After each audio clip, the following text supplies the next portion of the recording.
This just in, the Democratic Party is actually undemocratic? Shocker.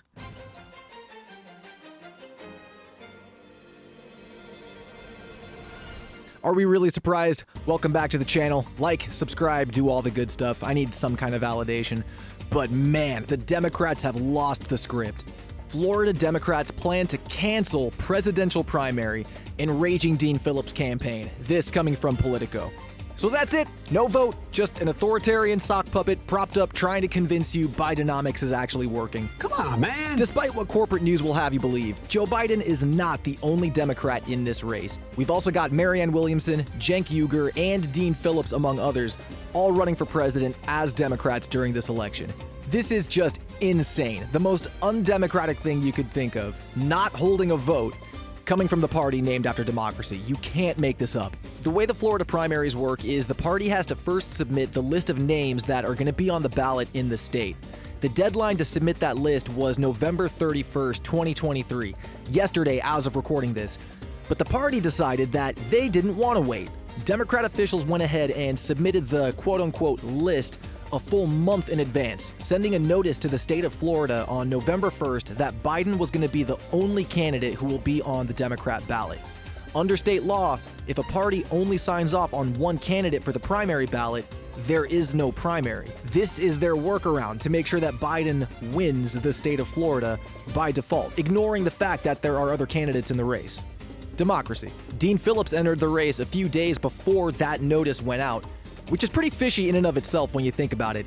And Marianne Williamson was already campaigning as a Democrat for a few months before that, so it's not like they didn't know there were other candidates besides Biden. Florida's primary is going to be on March 19th, 2024, 2 weeks after Super Tuesday, so hopefully there is some time to open the ballot back up again, but honestly, I wouldn't hold my breath. Representative Dean Phillips has kind of been at the forefront of combating this whole thing. His team put out a statement on the whole thing saying, quote, "Americans would expect the absence of democracy in Tehran, not Tallahassee. The intentional disenfranchisement of voters runs counter to everything for which our Democratic Party and country stand. Our mission as Democrats is to defeat authoritarians, not become them." Absolute savage take, and he's right. How can this party still call themselves the Democratic Party when they prove time and time again their methods are anything but democratic? They cheated Bernie Sanders out of the primaries in both 2016 and 2020. They cheated Tulsi Gabbard out of the debates in 2020. Honestly, what RFK Jr. did by going independent was the right move.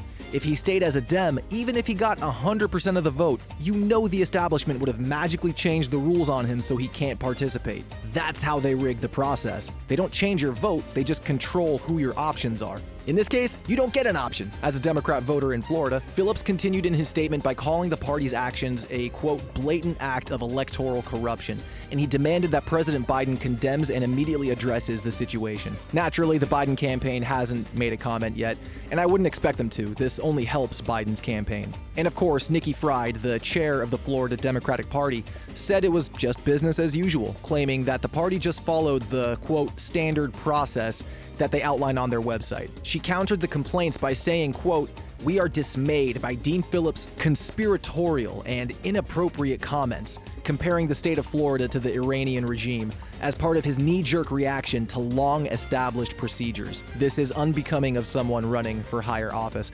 Of course, by long-established procedures, she just means screwing candidates out of the opportunity to run. There's nothing conspiratorial about it. It's literally what the Democrats always do, straight out of the establishment handbook.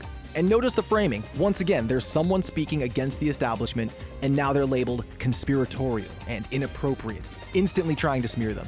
She might have a point if it weren't for the fact the party moved a full month in advance of the deadline without letting any of the campaigns know. Now Dean Phillips is threatening a lawsuit against the party if he doesn't get ballot access. We're living in wild times, man. They're actively trying to take away democracy while calling it democracy. You legit cannot make this up. I just can't wait to see this entire crap show end and watch Trump inevitably win it again at the rate this is going.